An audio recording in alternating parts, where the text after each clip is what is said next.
The Sun Rising by Donne.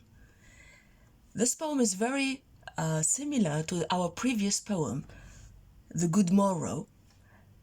Actually, Donne keeps to this existential and even cosmic dimension he assigns to love. I just want to remind you of the last line of The Good Morrow's, that is the Good Morrow poem, the last line going like this. Let us possess one world, each hath one and is one. End of quote. I remind you of this line, which exemplifies quite strikingly and quite obviously how Donne regards each lover and each, that is, amorous soul as a universe in herself. By addressing this time, however, this time he addresses not that is the world or the universe, still actually he addresses a formidable agent of this universe, or at least of our galaxy, the star, the center of our solar system, which is the star of the gigantic star of the sun. This time, in The Sun Rising, Donne addresses the sun, but not in a reverent and respectful way as we may expect, totally different manner, rather, as you will see, disrespectful and daring manner. His address actually is fused with audacity and even mockery.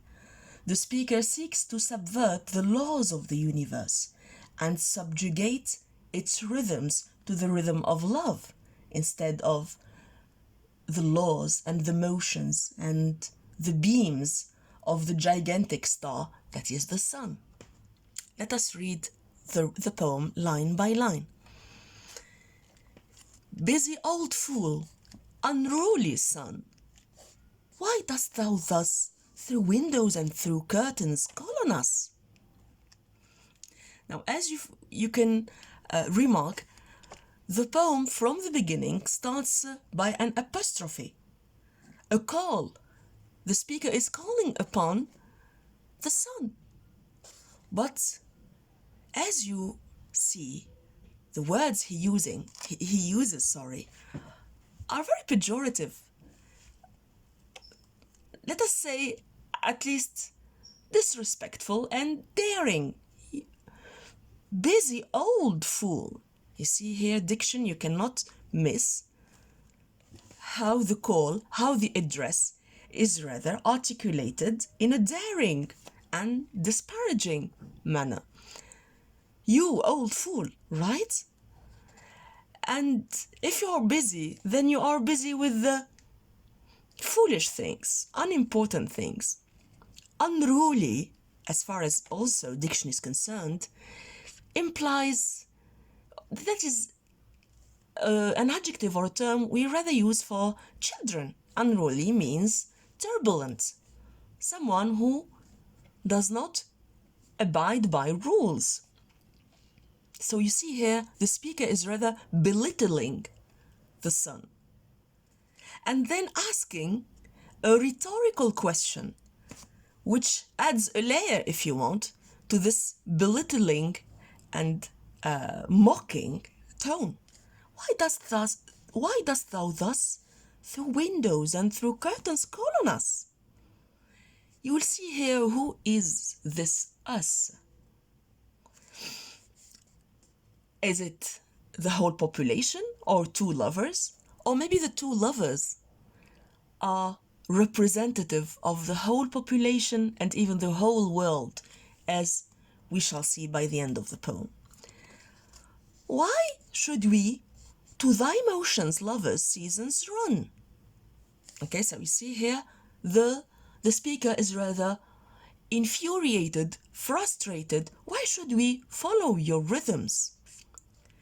And then comes another layer, if you want, another that is a package of very pejorative and rather mocking terms and adjectives. You, that is saucy, okay? You are daring, you are insolent, okay? How dare you make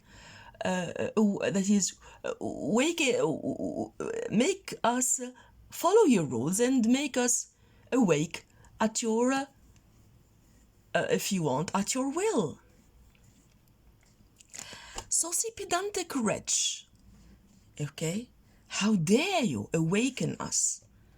Pedantic, that is over scrupulous, paying too much attention to details. And I mean, here we notice sort of gradation. Wretch, I mean, this is the worst term one can pick up to address another person or another interlocutor. You are a wretch. You are someone who is not wanted. Your presence is inopportune. Go, child, late school boys and sour apprentices. Here Donne assigns to the son rather unimportant acts or a mission, which is rather, and by the use of late school boys, that is not even go and awaken all school boys, but the late, those who are not studious and those who are not that is brave enough to wake up early. And also you are to deal with the sour apprentices, the frustrated workers and angry workers. Go and see those people. You cannot miss here the contemptuous and disparaging tone, as if the speaker is chasing the son away. Go tell court huntsmen that the king will ride, so that they welcome him and praise him. Call country aunts to harvest officers. Again here, all these rather unimportant missions are juxtaposed with the comers, and they represent what the son should be performing foolish and unimportant things. Not even country farmers here to harvest, but country aunts. You see the irony and the belittling tone. To harvest officers, that is, go and tell the aunts to go and steal some that is a small amount from the harvest that is piled up in the offices. And then the last two lines of the first stanza, love. We have a strong beat, if you want, or stress on love. All alike, no season knows nor clime, nor hours, days, months, which are the rags of time. A couple of things to be said about these two lines. Love, by which the line starts, is a stronger authority. Love is is beyond the temporal register of the sun. We note here the use of many words, as far as diction is concerned, related to time. Season, hours, days, months. And finally, this interesting if you want, noun phrase, rags of time. All these rhythmic or cyclic, if you want, classification, or cyclic, if you want, progress of time through season and through hours and days and months, and even the climate, are nothing but rags. The term rags is very pejorative. They are rags of time. That is, they don't count. Rag is the sort of chiffon, the cloth that we if you want, wipe with. So it's very pejorative, and it tells us to what extent Donne despises the sun and its temporal, rhythmic rules, right? They don't count for him because he has a greater authority that is beyond the temporal, which is love. Again, here you see, love is invested with this universal dimension. We move to the second stanza. Thy beams, so reverend and strong, why shouldst thou think? Here, again, another rhetorical question meant to belittle the sun and to dare him. That is, there's a fronting here of the object. Actually, you should read it this way. Why shouldst thou think thy beams so reverent and strong?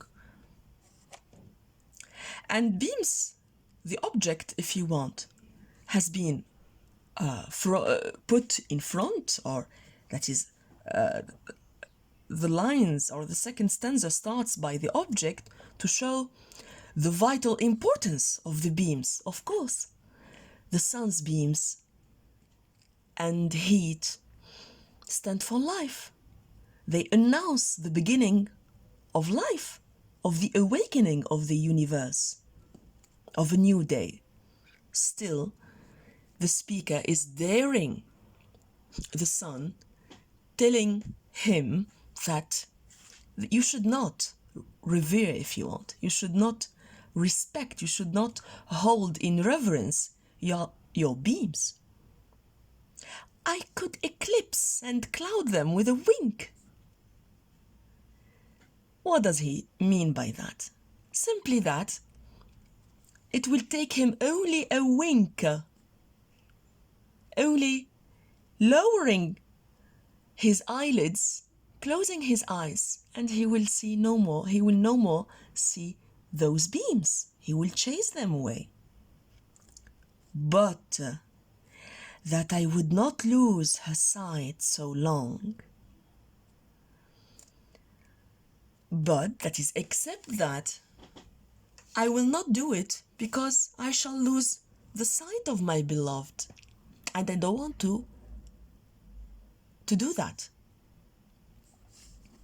Then there is a move to the beloved and to her eyes.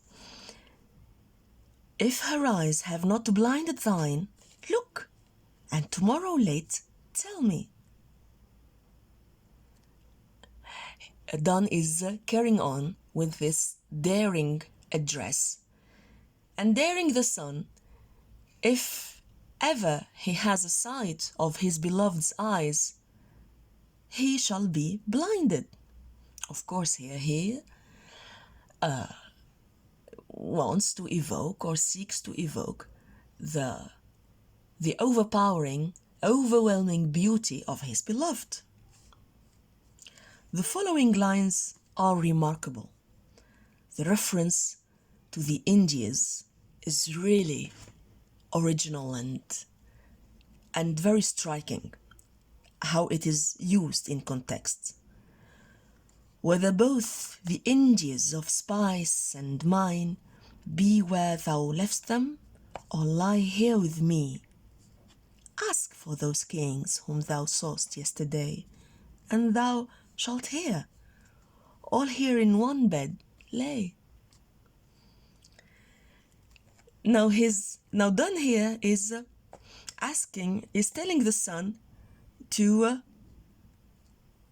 he's daring him and telling him, make a comparison between the Indias of spice, that is, the Indias are all the peripheral sources, if you want, of the British imperial wealth.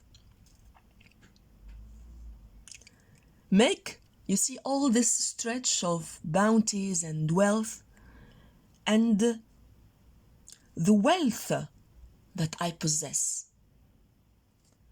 Where thou left'st them, or lie here with me, or stay with me, dear son, and you will see that I possess much more. Ask for those kings whom thou saw'st yesterday, that is, those kings whom you awakened yesterday, and thou shalt hear. You will have a testimony. They will answer you. What? That all here in one bed lay. They will tell you that all of them are lying beside him. What does this mean? Now I want you to focus on the term bed. Bed here is very important as far as diction is concerned. And again, it illustrates the metaphysical tradition of Donne, this merging of the erotic and the existential. Okay? So here bed, the speaker's bed, becomes the cradle of all kings of the universe. Okay? What does this mean? This means that bed becomes a sort of how it is, that is how it is conceived by the speaker, of course, how it is perceived. Bed becomes a microcosm, a whole empire in which lies an authority that is much greater and much more powerful than all the kingdoms and all the authorities, of the world's kings. Bed stands for the kingdom of love and physical relationships and intimacy and wonders. Now we move to the third stanza. Again here, there is a reference to the beloved and a repetition of all, which is all encompassing, the love that, or the authority that the speaker's love holds, is all encompassing, is omnipotent, very much like a deity would be. You see here, again, love is regarded in divine terms. She's all states. States here, pay attention, that is all counties or countries. She represents all the world's countries and places and kingdoms and all princes. I. There's a fronting of that is putting all princes in front of the I here. It should read like this, and I, all princes. And again here, the fact that it's interesting. Now it comes to, it crosses my mind that the fact that, the fact of putting she at the beginning of the line and delaying I at the end, as you see here, creates or sets off the line and creates a world of its own.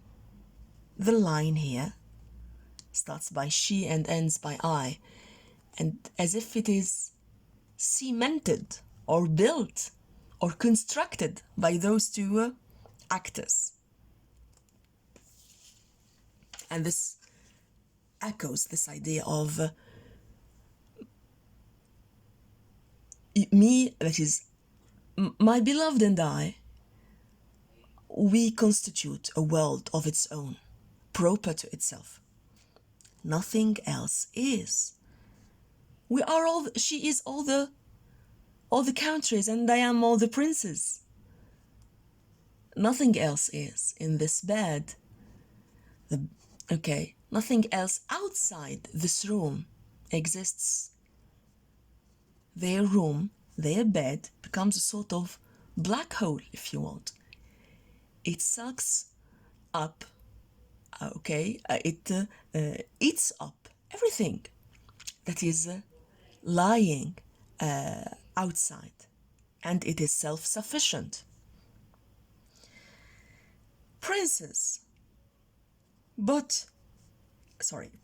do, but players. Note here the use of play. Again, it's rather used to belittle the role of princes. Play, that is, act like us, mimic us. Compared to this, all honor, all bravery is mimic compared to our deeds and our achievements. Interesting here. Honor, again, it's very daring as a conception. Being together with the beloved, consummating, if you want, their physical and sentimental relationship is more honorable than honor. This is the origin. Honor is but a copy, a faded copy. It's interesting because in the 17th century, it's daring to say that sex and love are more powerful and more respected, and more are to be revered more than honor itself, are more honorable than honor. All wealth, alchemy. Now, alchemy here is rather used in a negative sense, not in the positive sense, as last time's poem, The Good Morrow, in which Donne talks about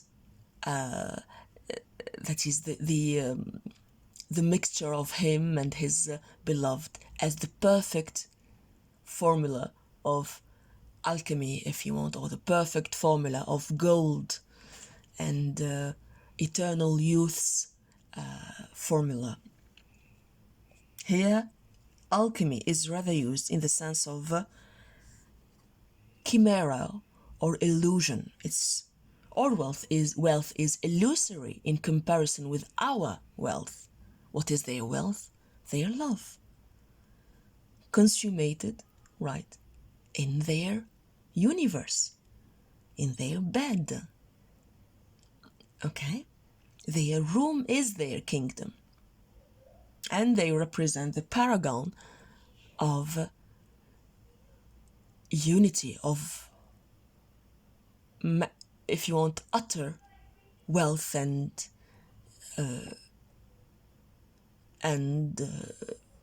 honor and ecstasy. Okay? All honors mimic, all wealth alchemy. It's nothing. Thou, son, art half as happy as we, in that the world's constructed thus. Why is the sun half happy? Because it's alone. It's on his own, if you want. Okay? In that the world's constructed thus. Thine age asks ease, and since thy duties be to warm the world, that's done in warming us. You are alone, and your functions that the world's constructed thus. Also, all the world, you are half alive, if you want, because, as we know, rhythmically, cyclically, in a cyclic manner, our days are divided into two halves. A half in which the sun rises, and this may make a modest, if you want, a modest that is winning of the sun, a modest, if you want, power, but still you are eclipsed at night time. Okay, so I merged the two halves here of the days. So the sun art half as happy as we. You only resurrect, if you want. You only reign and govern us half our day, half the 24 hours of that make up our days. But we are 24 hours a day happy. And then the speaker reminds the son of his petty, if you want, duties, unimportant duties, be to warm the world. That's done. That's okay. You can go back and you can be eclipsed now after having warmed us. Of course, I mean, this is an utter contempt and despise. But at the same time, this echoes and reaffirms, if you want, Donne's conception of himself and his beloved as representative of the whole universe. We come to the crowning, if you want, couplet, the ending couplet. Shine here to us. We can even pronounce here with a beat here, because here is the speaker's room, and according to the speaker, it's the center of the universe. Shine here to us, and thou art everywhere. You see here?